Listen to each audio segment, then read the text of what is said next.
Next up, I'm just going to be working on going through the export process. I'm going to come over to the project settings and do a couple of adjustments. So under application, we have the config settings. So this is where you just set the name of the game itself. I'm just going to call this 3D puzzle. If I have my own icon that I've put inside the project folder that has a different name, I can change the location over here. It's just using the Godot icon by default, and that's going to be the app icon. You can also just make your own in Affinity Designer or whatever application you want to use.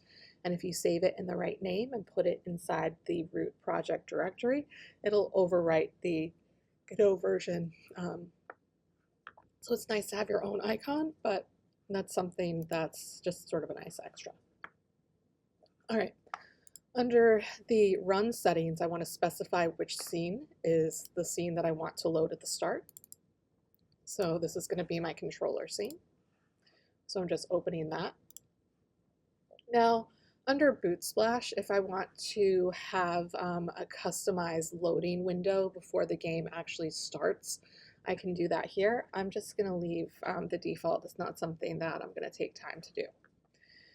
Next up, we have the window settings, and there are several different modes we can have for how the game behaves. I'm going to go with full screen, but you can certainly experiment with different things that you like the look of. This is resizable, and I can choose to have this borderless or not, and that just controls if the game has a different aspect ratio than the computer screen, how that's going to behave. So I think in this case I'm doing full screen. I'm just going to leave that as is, but I could check that if that was something that bothers me. Now under stretch, I definitely want the canvas items to stretch to respond to the screen size, so I'm just going to enable that, but I can certainly experiment with the other settings if I'm not getting a response that I like the look of. All right, there is just one last thing that I'm going to do. I'm going to toggle on the advanced settings, and I'm going to head under rendering and textures, and I just want to make sure that under VRAM compression that the second import option is toggled on. When I export, if I have this setting off, it's just going to complain about compatibility with different operating systems. So I want to make sure that that is on. All right, you certainly can experiment with other things, but that should be it as far as our project settings go.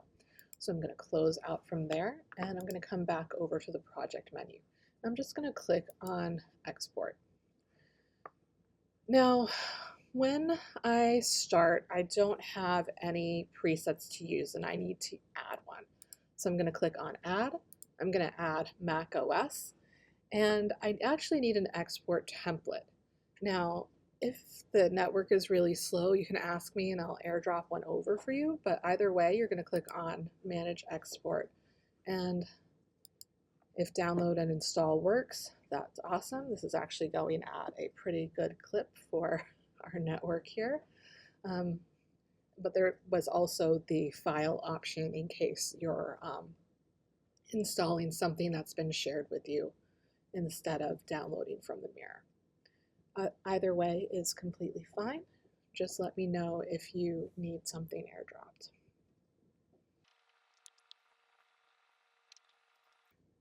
All right, so that's all set.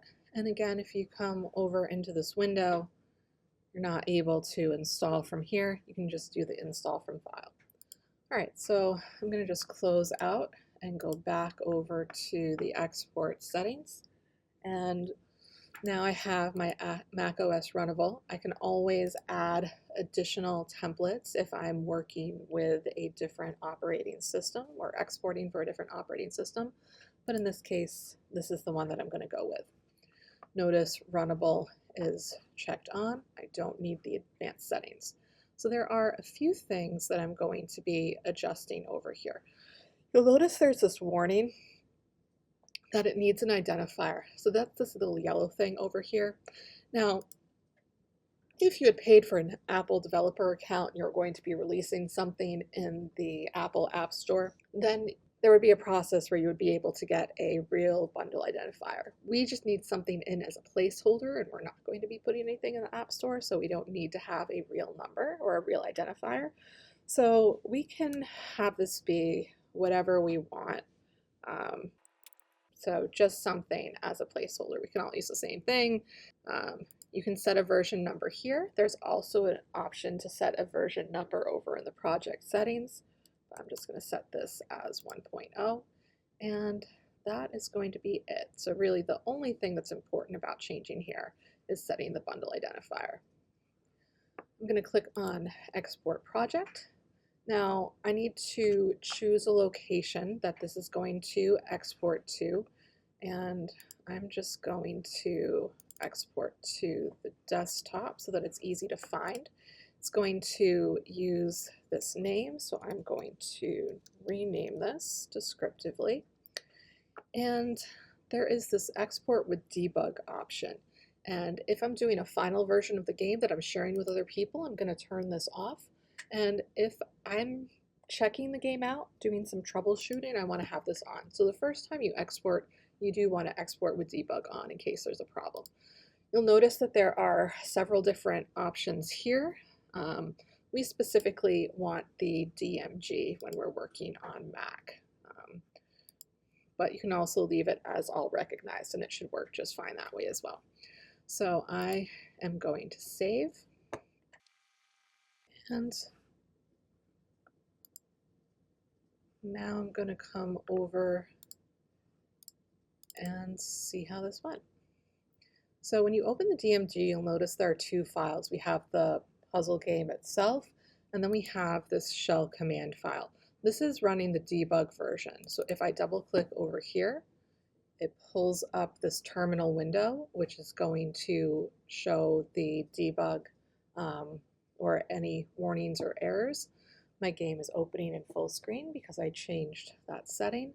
It's taking a little bit of time to load. This is where customizing the splash screen could be helpful so that it's not just empty for a while. All right, here we go. You can see because I changed that one setting, the menu resized really well to fit the screen, so that's great. So now I can play.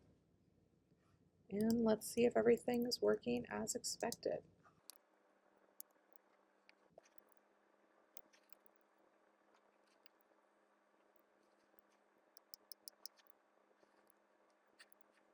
Right, looks like everything is functioning perfectly. Now, you'll notice back over in the terminal window, it's just like the output settings. So if there was a problem, I would see it over here. It's using all of my print statements. So if this isn't something that I want to continue to show up, I can always comment them out or delete them entirely at this point. All right, but it looks like everything is working. So that is it for the process.